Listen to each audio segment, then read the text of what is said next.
Hey guys, thanks for joining me. Forgive me as I currently have a bit of whiplash in my neck, so I probably won't be recording for as long as I usually like to make these videos, as I need to rest my head. Anyway, I got through a reasonable amount this month, uh, and my first digital title as well. I subscribed to Weekly Shonen Jump, the Shonen Jump app. It's only like it's £2 a month, like £1.99 a month or something. Pretty good deal, and I got a 7 day free trial, and I binged a lot during that time. Um, Predominantly, only really, Chainsaw Man. So I completed. I read up through all of Volume 1 to Volume 11 of Chainsaw Man, the whole series. Binged through it in about 2 or 3 days. It's just one of them series that I keep hearing very frequently hear about in the community, and how good it's supposed to be, and how unsuitable it is for Shonen Jump, which is mainly what piqued my interest. Shonen Jump is very much the kind of gold standard of Shonen battle formula, which is fine. It works. It's very popular. Some of the greatest shonen series have come out of that magazine. Many of which that we love. But Chainsaw Man was. I enjoyed it. It was very bingeable. I think the fact that I binged through it in about 2 days is testament to my enjoyment of it. I wouldn't go on as to say it's one of the greatest things, one of the greatest pieces of graphic fiction ever written, because it's not. It's very edgy. It's very cool. It's very stylized. Lots of really likable zany characters. Power is a really awesome character. She's really really fun, and I like just how completely sociopathic everyone is to each other. The only one who seems to have any sort of hint of emotion is what's his name, Aki, I think, or Aki, the guy with the fox demon thing. Um, the one with the sad backstory. He's the only one who kind of seems to have any hint of emotion. And there's other characters that are really funny and zany as well, like her name escapes me, but the young girl, the young member of the squad whose car rent keeps end up getting fucked up, and then she ends up in that burger joint, serving like a burger meal to Chainsaw Man, and completely fucking up and having a breakdown. It is really, the comedy in it, I have to say, is really really on point, really really punchy, for the most part. I think it very much is style over substance, and it kind of beats your face with that. I think it very much knows what it is.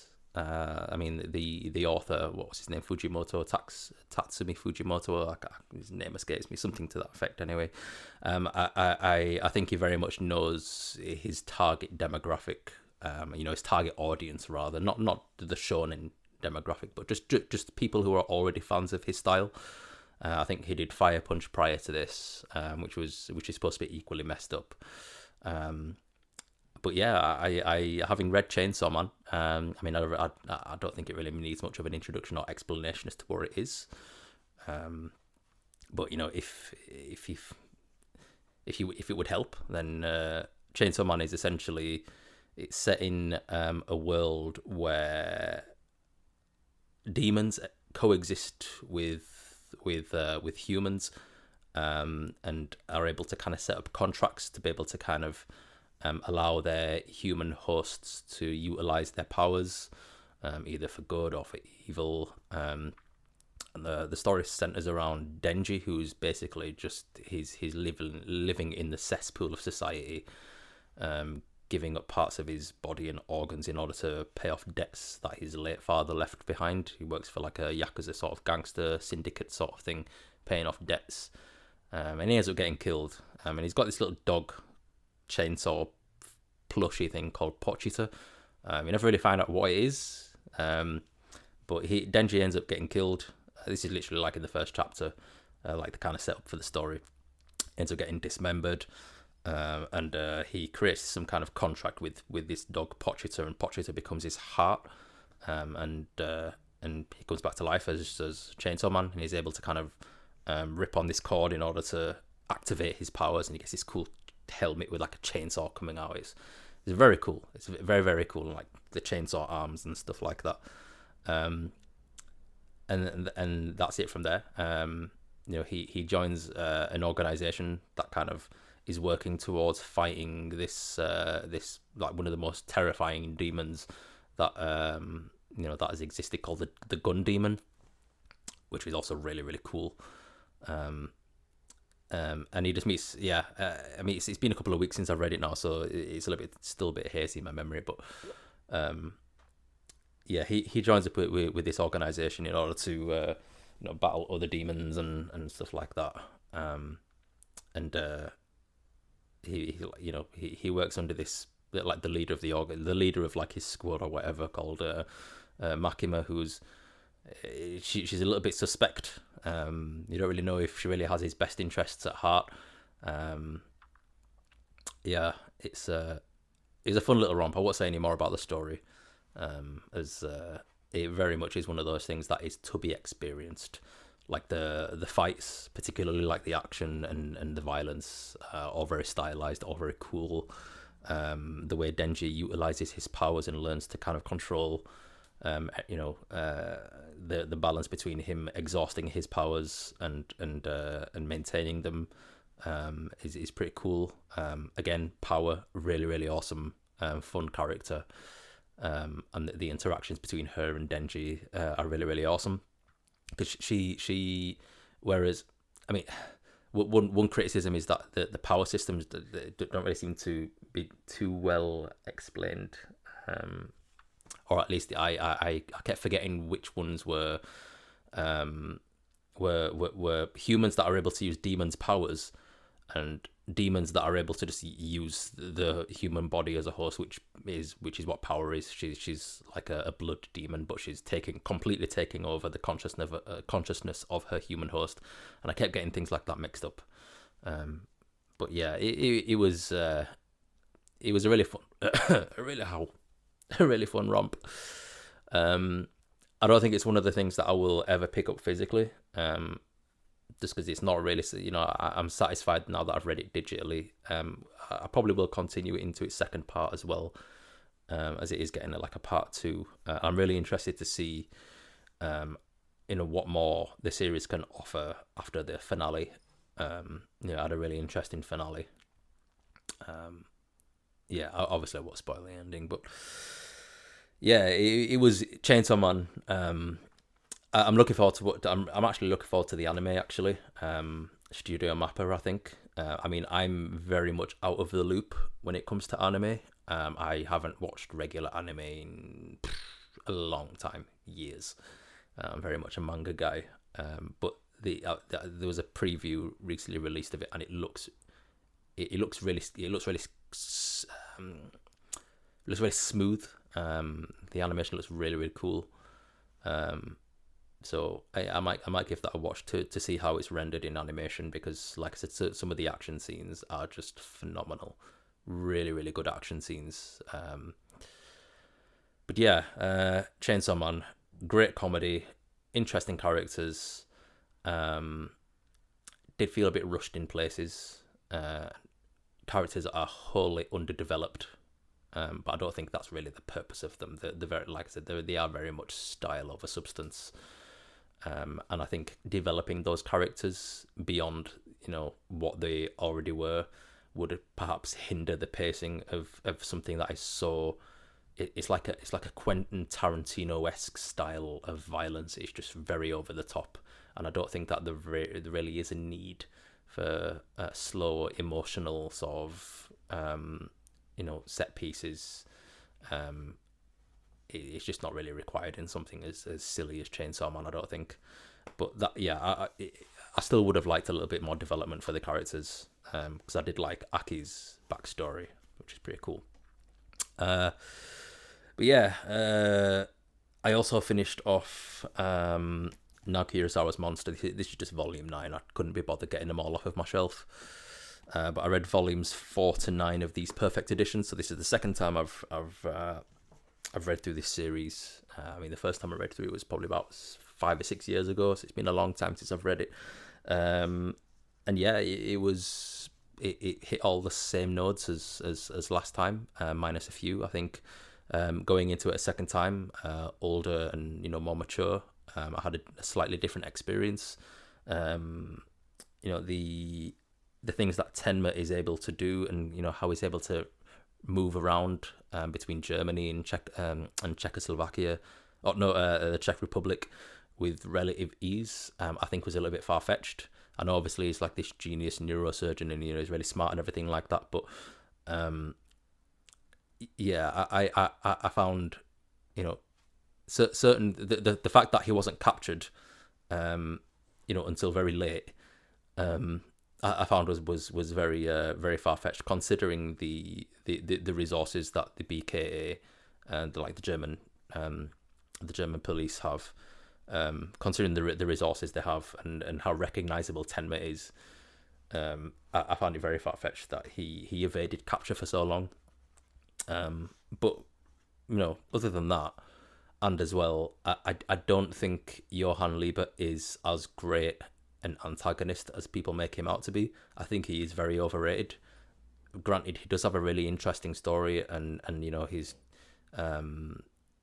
he is the epitome of true undiluted evil. And there's some really cool twists with his backstory. The more you learn about him, with the introduction of like Franz Bonaparte and people like that, the more you learn about who, what he was manufactured to be, is really interesting. I think Monster excels at its side characters that kind of build up this, this titular monster. But then Johann Liebert is very much, on the surface of it, of just a normal, young adult man. And I don't think it explored as a whole. I don't think it explored the theme of duality, the duality that Johann experiences, because it is teased quite early on that Johann may have like a dual personality, and I don't think that was explored like with him particularly enough as it was with, say, Nina Fortner, his twin sister. So I would have liked to have seen more introspection with Johann. He doesn't really. He's not really in the series that much for how important he is. I mean, he is the titular monster. He isn't really in it that much, and I suppose that kind of adds to his enigmatic appeal. But then when you do see him, particularly towards the end as well, it's like, oh, is that your ultimate goal? Like, his ultimate goal is just, it's a little bit, I don't know, it kind of deflated me a little bit. I can't remember what my thoughts were when I read it the first time, because obviously I was new to it. But now, having read it again, just the ending was just a little bit like, oh, okay. I mean, yeah, that is realistically what you would be able to achieve with the resources that you have to hand. But considering what you were built up to be, Johann, what he was built up to be, I would have expected him to be able to commit worse atrocities than he did, especially with the right wing support he had as well. From like the East German secret police, and stuff like that, and the remnants of the Nazis. Anyway, it's still really, really, really it's very gripping. It's a really, really good detective murder mystery, if there ever was one. Again, the side characters are absolutely fantastic, particularly Grimmer. Grimmer's such an awesome character. He's almost like a sleeper agent. He becomes this like superhuman sort of detective. I can't remember what it's called. Steiner, the Magnificent Steiner. That's it.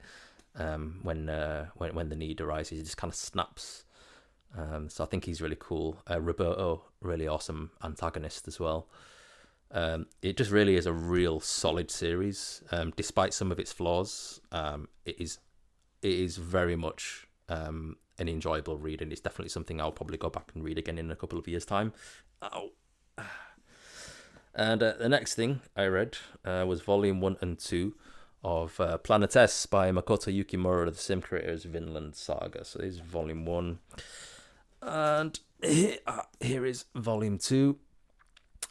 This really surprised me. It wasn't what I expected it was going to be. I thought it was going to be... I mean, it is very much slice of life. But the themes that it dealt with were surprisingly mature for what it is, and it's just kind of like a whimsical sort of near future space adventure. I mean, basically it centers around a crew of trash men in space. They basically clear up space debris just to kind of, keep the orbit safe for space travel, because tiny little bolts and stuff in space orbit traveling at 250,000 miles an hour could cause an absolute devastation to a rocket or something that's passing through. So these guys essentially clear all that up. Old satellites that are that have been decommissioned and no longer used. They just take them out of orbit, tear them apart for parts.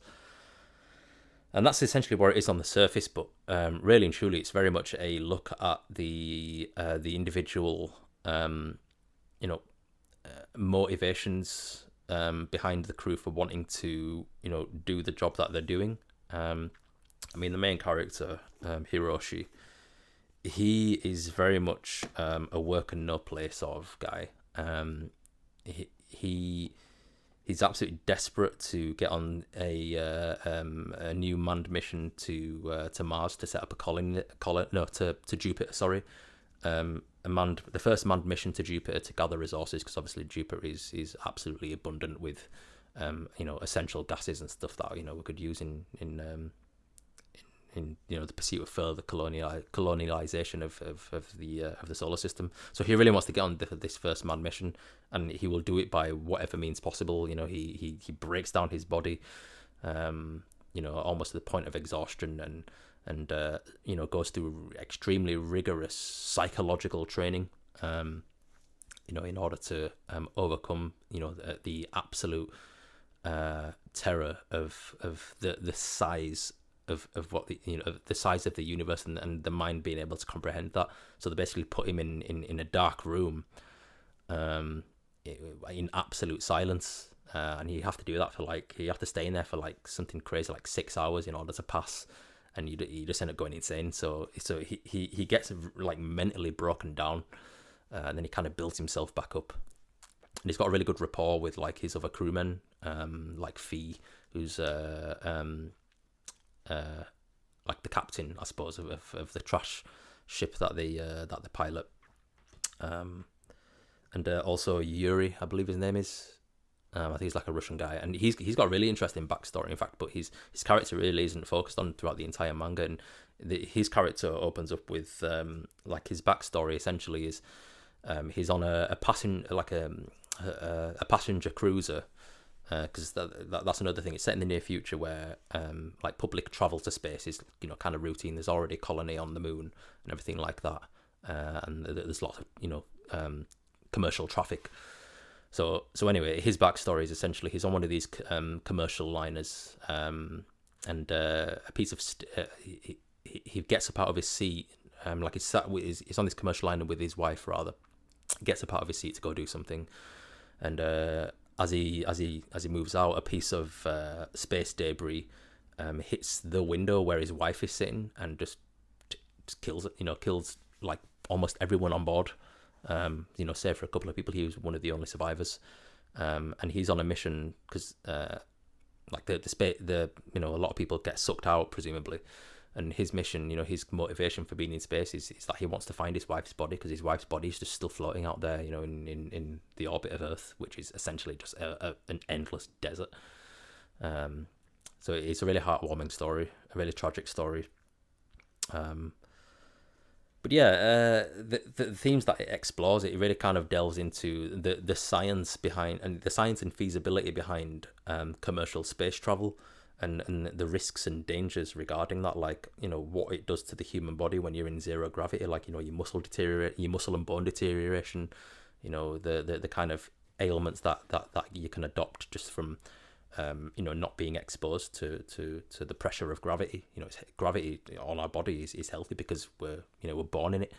People who are born in space, there's a really good example of a young girl who Hiroshi or Hoshino, I can't remember his name, who the main character meets, and she's really tall. She's like 6 foot tall. And he finds out that she's 12 years old, and because she was born in space, she's lived in space. Her bones haven't been subjected to gravity, so she can never go back to Earth because it would be really unhealthy for her. She'd break her bones, so she's completely adapted to space.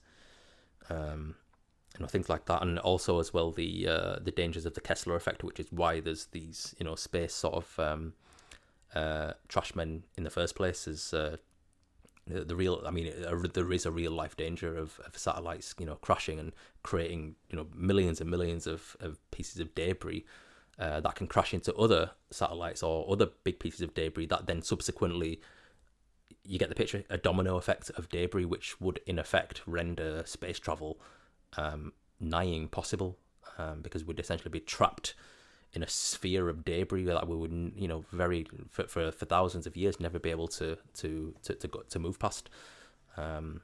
So it deals with the risks of that, so space pollution, and as a result of that, there's like terrorist groups that are opposed to colonizing space, and they're wanting humanity to return to Earth, even despite its dwindling resources. So it deals with some pretty heavy topics, some hard hitting truths, and there's obviously this manned mission to Jupiter to gather more resources, but at what cost? There are devastating costs to that are abundantly evident. The CEO of the organization of this von Braun, the main engineer who created this massive vessel to go to Jupiter, is an absolute psychopath. He's willing to sacrifice anyone in order to get the mission done, and is globally reviled as this evil tech giant, which he is. But ultimately, he's a genius who created this wonderful spaceship. So which one supersedes the other?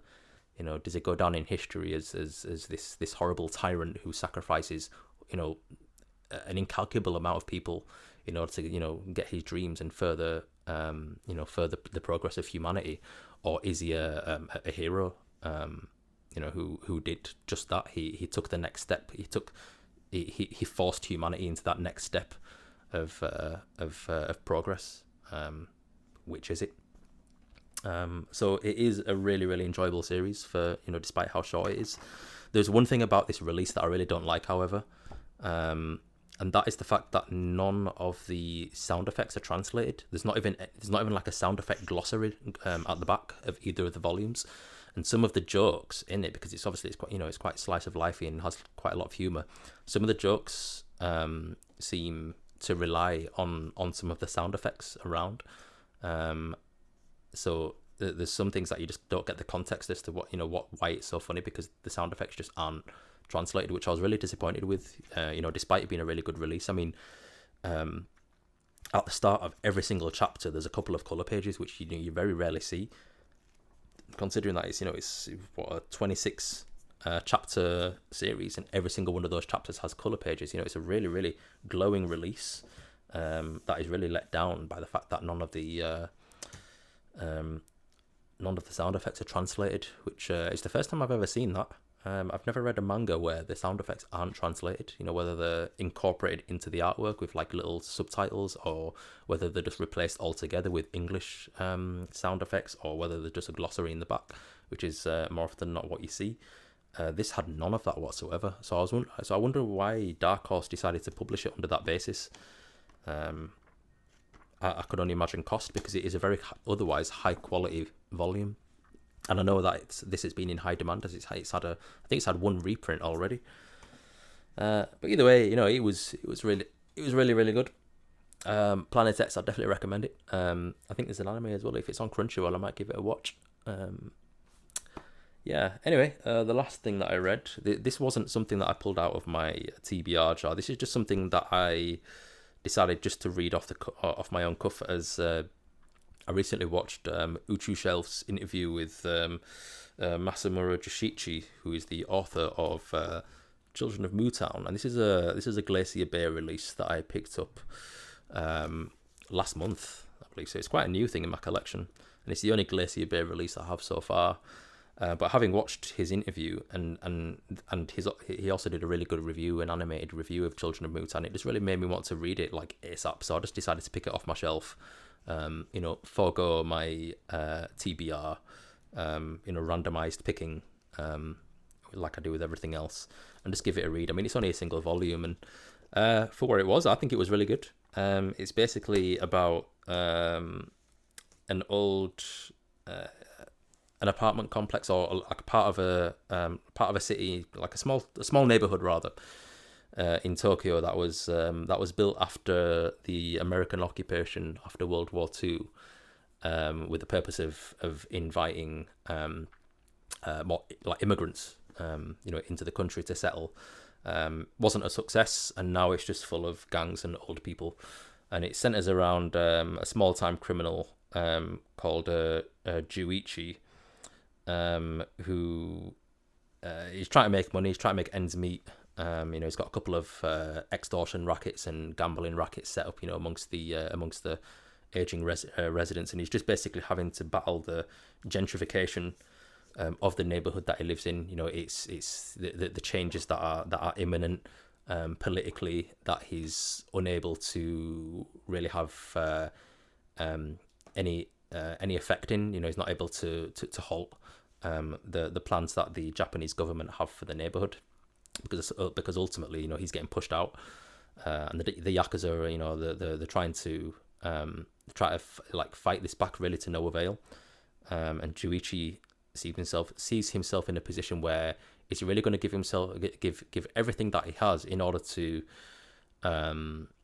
support and maintain what he has in this town, which is called Mootown, or is he going to leave and just start afresh? And it's basically just that. It's very, very interesting. It's quite zany. It's got a pretty cool selection of side characters, particularly his best friend Hajime, who's this guy who just randomly has this like black mark like on his eyes, and he listens to cool music. Like you see him dancing quite often to like The Clash. So it's got some pretty cool moments in it.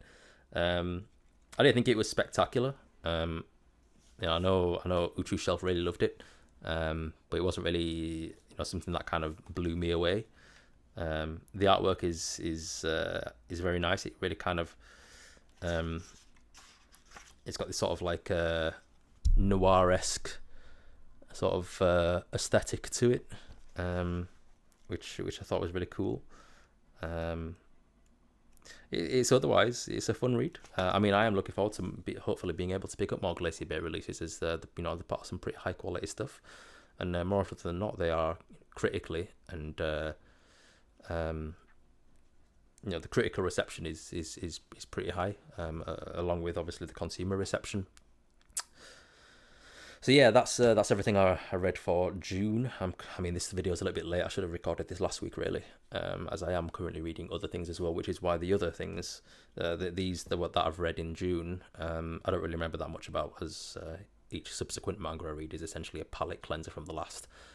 I don't really have a good short-term memory. Anyway, so yeah, I read Chainsaw Man, finished off Naoki Urasawa's Monster, read all 4 volumes or 2 omnibus volumes of Planetes, and the single volume of Children of Mootown. So quite a substantial amount for the month, considering how busy I am. So yeah, drop your thoughts in the comment section. I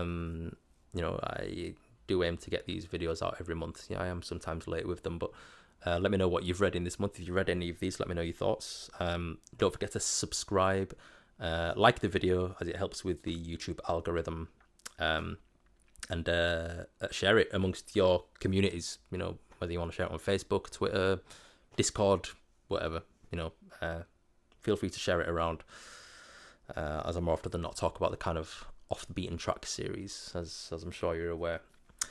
Anyway, that's it. I'm going to go put my head down, Later.